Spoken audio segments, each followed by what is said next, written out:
Jonathan Glass, acupuncturist, Ayurvedic practitioner, and classical naturopath. So one of the wonderful things that science is now acknowledging is the problem with over-breathing. Now, we've heard for many years that, yeah, we have to breathe properly in order to feel connected to the moment, to feel balanced, to nourish the nervous system. And it's true, holding our breath or shallow breathing is not healthy. And learning to breathe again is very, very powerful, very effective. However, there's a subtlety in that. And many people think that breathing more and always, very deep, full breaths is essential. But one of the things missing in that is the idea or the misconception that causes overbreathing. So let me explain what I mean. So this is what the yogis knew for thousands of years. So the idea is to get into a nice breathing rhythm and have a nice, long, gentle exhalation, especially when you're doing some breathing practices or meditation. After the exhale, pause and wait until you naturally feel the inclination to breathe in again. What this does is the CO2 that's building up in the blood has a function. We used to think that we ought to get rid of all the CO2. It's acidic, we have to get rid of it.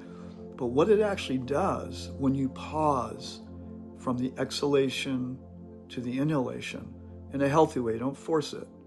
When that pause happens, the CO2 that's building up stimulates the cell's ability to receive oxygen.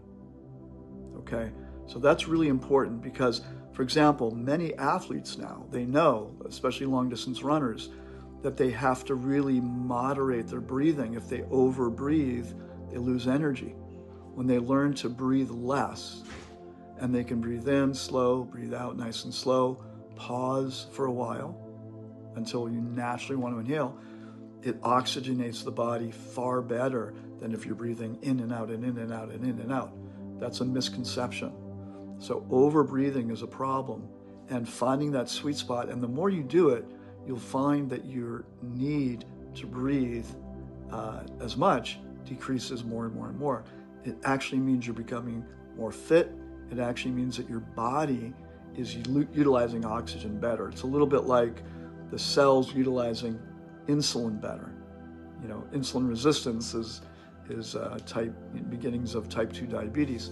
So the cells become resistant to oxygen when we breathe too much. So it's really, really important. And this is something that the yogis of the past had a very profound understanding of. They were so powerful with this that many yogis, in fact, could pause. They called it the breathless state, where they could pause for a really long time from breath to breath. And it would put the body into almost a state of suspended animation, so they're not causing free radical damage. And their body's utilizing oxygen super efficiently.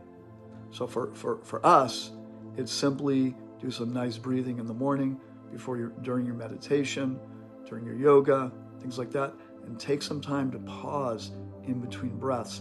And in that state also is a state of human creativity. So many insights come in that space also.